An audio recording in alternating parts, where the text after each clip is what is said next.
Venezuela एक ऐसा देश है जो कभी बहुत ज्यादा अमीर हुआ करता था, लेकिन आज इस देश की गिनती सबसे गरीब देशों में की जाती है। वेनेजुएला एक ऐसा देश है जिसकी गिनती क्षेत्रफल के मामले में दुनिया भर में 32वें नंबर पर की जाती है, और जहां कुछ साल पहले वेनेजुएला में रहने वाले गरीबों की संख्या तकरीबन 4% थी, वहीं आज ये संख्या बढ़कर 50% के आसपास पहुंच गई है। तो आखिर ये देश अचानक से ऐसे गरीब कैसे बना, और इस देश से जुड़े और क्या क्या इंटरेस्टिंग फैक्ट हैं जो आपके लिए जानने जरूरी हैं, आइए इस वीडियो में जानते हैं। बस आपसे रिक्वेस्ट है कि वीडियो के साथ अंत तक बने रहें। तो सबसे पहले आपको बता दें कि वेनेजुएला साउथ अमेरिका का एक हिस्सा है जिसका ऑफिशियल नाम बोलिवेरियन रिपब्लिक ऑफ वेनेजुएला है, जो तकरीबन 8,82,000 स्क्वायर किलोमीटर के एरिया में फैला हुआ है। जबकि यहाँ रहने वाले लोगों की आबादी की बात की जाए तो आज के समय में यहाँ तकरीबन 3 करोड़ से ज्यादा लोग रहते हैं, और इसलिए इसे दुनिया भर में जनसंख्या के मामले में 50वें नंबर पर देखा जाता है। हालांकि इंटरेस्टिंग बात यह है कि वेनेजुएला की 3 करोड़ की आबादी का एक बड़ा हिस्सा वो है जिनकी उम्र अभी 20 से 30 साल के बीच में है, यानी यहाँ पर आपको यंग लोग ज्यादा देखने को मिलेंगे, और इसलिए कहा जाता है कि आने वाले वक्त में वेनेजुएला अमीरी की तरफ बहुत तेजी से बढ़ेगा। लेकिन इस देश की हिस्ट्री के बारे में बात की जाए तो आपको बता दें कि इस देश पर एक लंबे वक्त तक स्पेन ने हुकूमत की है, और काफी संघर्ष करने के बाद 5 जुलाई 1811 में इस देश की स्वतंत्रता मिली। लेकिन आजादी मिलने के बावजूद भी इस देश में ज्यादा कुछ बदला नहीं, और अगर आप आज वेनेजुएला जाएंगे तो आपको कई बार ऐसा महसूस होगा कि आप स्पेन में ही आ गए हैं, क्योंकि यहाँ के लोगों का कल्चर स्पेन के लोगों से काफी मिलता जुलता है, और यहाँ पर आपको स्पेनिश बोलने वाले लोगों की संख्या अच्छी खासी देखने को मिल जाएगी। और इंटरेस्टिंग बात तो ये है कि इस देश की ऑफिशियल लैंग्वेज भी स्पेनिश ही है। इससे आप समझ पा रहे होंगे कि वेनेजुएला ने स्पेन से आजादी तो हासिल कर दी, लेकिन दिमागी तौर पर वो आज भी स्पेन का ही गुलाम है। लेकिन इस देश की सबसे अजीब बात यह है कि अगर आप अपने बच्चों के लिए कुछ खरीदना चाहते हैं, जैसे उनके लिए टॉयज या फिर खूबसूरत ड्रेस, तो इसके लिए आपको अपने बच्चों का बर्थ सर्टिफिकेट दिखाना होगा। जी हाँ, अगर आप ऐसा नहीं करेंगे तो आप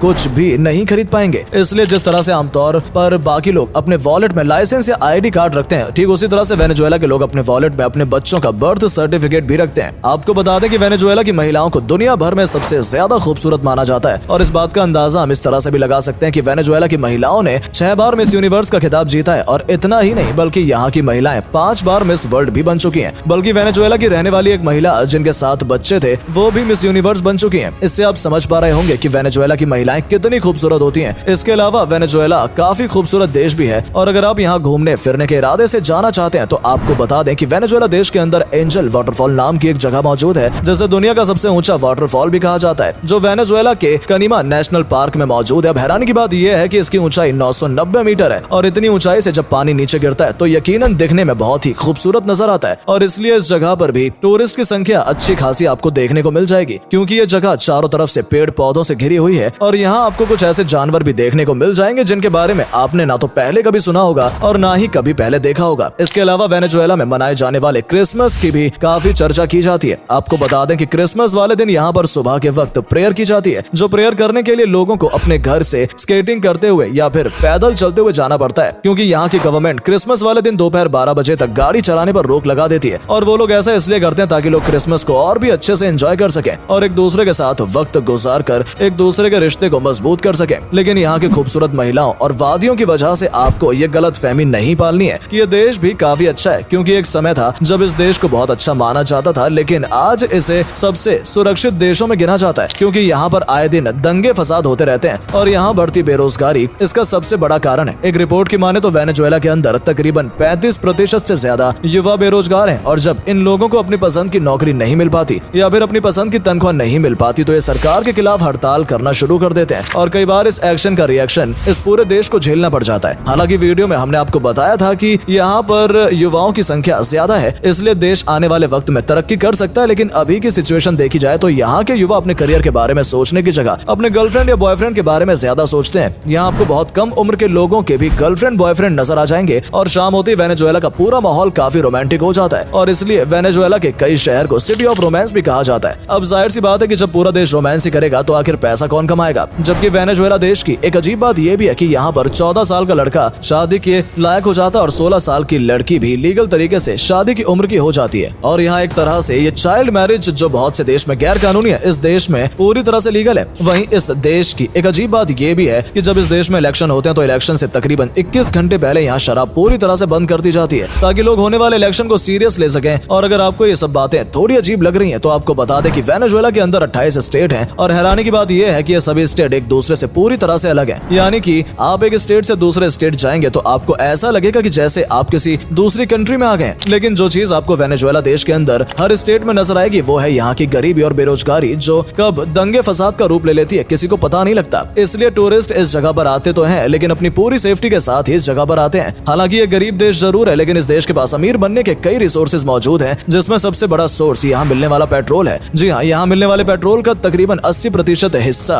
दूसरी कंट्री में एक्सपोर्ट कर दिया जाता है, क्योंकि इस देश के लोग बहुत कम ही गाड़ी चलाते हैं, इसलिए इस देश में मिलने वाले पेट्रोल की कीमत भी बहुत कम है। इसके अलावा इस देश में मिलने वाला एल्यूमिनियम, स्टील और एग्रीकल्चर प्रोडक्ट जैसे चीजें भी बड़े लेवल पर तैयार की जाती हैं और इसके बाद उसे दूसरे देशों में एक्सपोर्ट कर दिया जाता है, जिसकी वजह से इस देश की अर्थव्यवस्था थोड़ी बहुत संभली रहती है। अर्थव्यवस्था की बात हुई है तो आपको बता दें कि इस देश की करेंसी वेनेजुएला बॉलीवर है, जो तकरीबन इंडियन रुपीस के ही बराबर है। अब देखना यह है कि आने वाले कुछ सालों में वेनेजुएला की अर्थव्यवस्था में कितना सुधार होता है, क्योंकि वेनेजुएला देश के पास आज वो सब चीज मौजूद है जिनकी मदद से वेनेजुएला तरक्की कर सकता है। यहाँ पर यंग लोगों की पॉपुलेशन ज्यादा और सभी लोगों को रोजगार मिलने लगा तो ये देश बहुत तेजी से तरक्की करेगा और यहाँ का क्राइम रेट भी धीरे धीरे अपने आप ही कम हो जाएगा। तो दोस्तों, फिलहाल वीडियो में सिर्फ इतना ही। हम उम्मीद करते हैं इस वीडियो में बताए गए इंटरेस्टिंग फैक्ट के जरिए आप वेनेजुएला देश को काफी करीब से समझ पाए होंगे। हालांकि आपको ये भी बता दें कि ये देश पहले अमीर हुआ करता था, लेकिन इस देश के अंदर एक बार इतनी खतरनाक मंदी आई जिसकी वजह से यहाँ की अर्थव्यवस्था पूरी तरह से बिखर गई और तब से ही यहाँ पर क्राइम रेट भी बढ़ने लगा और बेरोजगारी भी बढ़ने लगी। तो अगर ये वीडियो पसंद आई हो तो इसे अपने दोस्तों के साथ जरूर शेयर करें ताकि उन तक भी ये जानकारी पहुंच सके। और अगर आप हमारी इस वीडियो को फेसबुक पर देख रहे हैं तो हमारे फेसबुक पेज को भी फॉलो जरूर कर लें ताकि जब भी हम आपके लिए ऐसी इंटरेस्टिंग वीडियोस लेकर आए तो वो आप तक भी पहुंचे। धन्यवाद।